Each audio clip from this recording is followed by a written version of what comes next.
Good morning students. आज हम chapter number 8 सूक्ति स्तबकः पढ़ेंगे।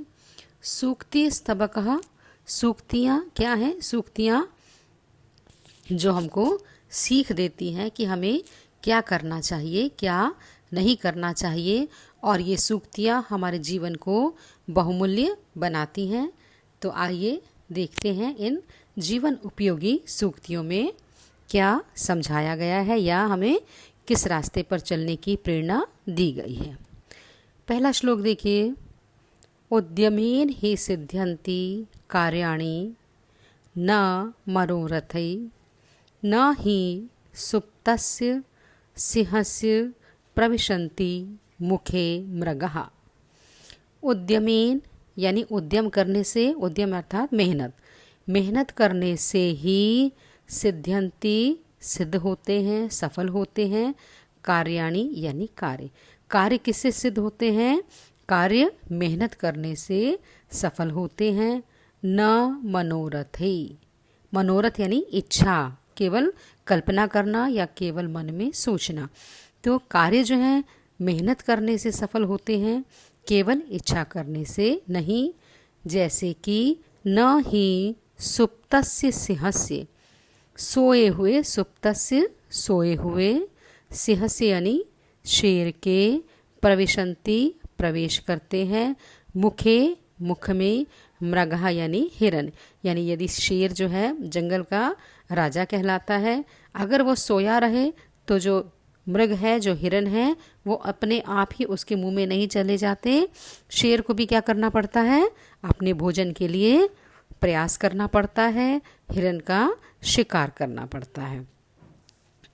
तो इस श्लोक में कहा गया है कि परिश्रम करने से ही कार्य सिद्ध होते हैं, केवल मनोकामना से नहीं। सोए हुए शेर के मुख में हिरन प्रवेश नहीं करते। सेकंड श्लोक देखिए। पुस्तके पठितः पाठः जीवने नैव साधितः किं भवेत् तेन पाठेन जीवने यो न सार्थकः। पुस्तके पुस्तक में, पठितः पढ़ा हुआ, पाठा यानी पाठ लेसन, जीवने जीवन में, न एव नहीं, साधिता धारण किया गया, यानी जो पाठ पुस्तक में हमने पढ़ा और उसको हमने अपने जीवन में नहीं लाए। किम भवेत, किम यानी क्या, भवेत यानी होगा, तेन यानी उस, पाठेन पाठ से, जीवने जीवन में, यो न सार्थका, यो यानी जो, न यानी नहीं, सार्थक यानी सिद्ध नहीं होता। इस श्लोक में ये समझाया गया है कि जो भी हम पढ़ते हैं, यदि वो हमारे जीवन में किसी काम का नहीं आता, हम उसको अपने जीवन में उपयोग में नहीं लाते, तो उसको पढ़ने से हमें कोई भी फायदा नहीं होगा। आइए देखिए इसका अर्थ। पुस्तक में पढ़ा हुआ पाठ यदि जीवन में धारण नहीं किया गया, उस पाठ से क्या जो जीवन में लागू नहीं किया गया, अर्थात जो जीवन में हमने जिसका उपयोग नहीं किया, उसको पढ़ने से कोई लाभ नहीं होता। नेक्स्ट देखिए। प्रिय वाक्य प्रदानेन सर्वे तुष्यन्ति मानवः तस्मात् प्रियम ही वक्तव्यम वचने का दरिद्रता। प्रिय वाक्य प्रदानेन यानी प्रिय प्रिय वाक्यों को बोलने से, प्रिय वाक्य अच्छी बातें, मीठी बातें बोलने से, सर्वे यानी सभी लोग, तुष्यन्ति संतुष्ट हो जाते हैं, मानवा यानी मनुष्य, सभी मनुष्य जो है संतुष्ट हो जाते हैं। किससे संतुष्ट होते हैं? प्रिय वाक्यों को बोलने से। तस्मात् इसलिए, प्रियम ही, प्रिय वास्तव में, ही यानी वास्तव में, प्रियम यानी प्रिय, वक्तव्यम बोलना चाहिए, वचने का दरिद्रता, इसमें वचनों की दरिद्रता नहीं दिखानी चाहिए। अर्थात इसमें हमें ये श्लोक में समझाया गया है कि मनुष्य को जो है प्रिय वाक्य बोलने चाहिए, क्योंकि प्रिय वाक्य बोलने से सभी संतुष्ट होते हैं। इसलिए हमें प्रिय वाक्यों को बोलने में कभी भी कंजूसी या दरिद्रता नहीं दिखानी चाहिए। प्रिय वाक्य बोलने में हमको संकोच नहीं करना चाहिए। इसका अर्थ देखिए, सब लोग प्रिय वाक्य बोलने से संतुष्ट होते हैं, इसलिए प्रिय बोलना चाहिए। और प्रिय बोलने में वचनों की दरिद्रता कैसी। नेक्स्ट देखिए, गच्छन् पिपीलको याति योजनानां शतान्यापि अगच्छन् वैन्तेयो अपि पदम एकम न गच्छति। गच्छन् यानी जाती हुई यानी चलती हुई, पिपीलिको यानी पिपीलिक यानी चींटी, चींटी जो है कैसे चलती है, धीरे धीरे चलती है। याति यानी जाती हुई, योजना नाम यानी मील, शतानी 100, अपि यानी भी, तो धीरे धीरे चलती हुई चींटी जो है वो भी 100 मील तक चली जाती है, यानी बहुत दूर तक चली जाती है।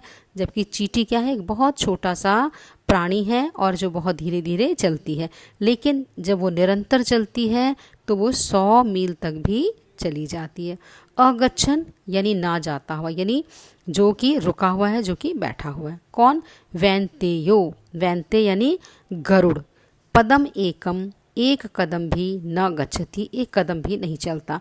माना जाता है कि गरुड़ जो है बहुत तेजी से उड़ता है, लेकिन यदि वो एक जगह में बैठा रहेगा तो वो एक कदम भी आगे नहीं बढ़ेगा। और जो चींटी है वो धीरे धीरे चलते हुए भी 100 योजन चली पार कर लेती है। कहने का अभिप्राय है कि यदि हम अपने जीवन में धीरे धीरे भी किसी कार्य को निरंतरता से करते रहेंगे तो हम अपने जीवन में ज़रूर सफल होंगे। और यदि हम सोचेंगे कि ये काम तो बहुत कठिन है, हमसे नहीं हो पाएगा, और हम बैठे रहेंगे, तो हम वहीं के वहीं बैठे रह जाएंगे। अर्थ देखिए, चलती हुई चींटी 100 मील पार कर जाती है, ना चलता हुआ गरुड़ एक कदम भी नहीं चल पाता है। नेक्स्ट देखिए, काकः कृष्णः पिकः कृष्णः को भेद पिक काकयो वसंत समय प्राप्ते काकः काकः पिकः पिकः। काकः कहते हैं, काक कहते हैं कौवे को, और पिकः यानी कोयल, कृष्णः यानी काला, कह या को यानी क्या, पिक काकयो कोयल और कौवे में, वसंत समय वसंत ऋतु आने पर, प्राप्ते यानी आने पर, जब वसंत ऋतु का समय आ जाता है। तो काकः कृष्णः, कौवा जो है वो कृष्ण यानी काले रंग का होता है। पिकः कृष्णा, पिका कोयल भी काले रंग की होती है। को भेदः पिक काकयो, तो उन दोनों में क्या भेद है, यानी दिखने में दोनों एक जैसे काले रंग के दिखते हैं, तो उनको कैसे पता लगेगा, उन दोनों का अंतर कैसे पता लगेगा कि कौन सा कौवा है, कौन सी कोयल है। आगे कहते हैं वसंत समय प्राप्ते, वसंत ऋतु आने पर काका काकः पिकः पिकः, कौवा कौवा बन जाता है और कोयल कोयल हो जाती। कैसे, वसंत ऋतु आती है, जब कोयल कूजने लगती है तो पता लग जाता है ये कोयल है, और काँव काँव करने पर पता लगता है कि ये कौवा है। इसीलिए जो मनुष्य है उसके जो गुण हैं अपने आप समय आने पर सामने आ जाते हैं। कौवा, देखिए इसका अर्थ, कौवा काला है, कोयल भी काली है, कौवे और कोयल में क्या भेद है, वसंत ऋतु आने पर कौवा कौवा है और कोयल कोयल बन की पहचान हो जाती है। ये आपको श्लोकों का अर्थ हो गया। Thank you children.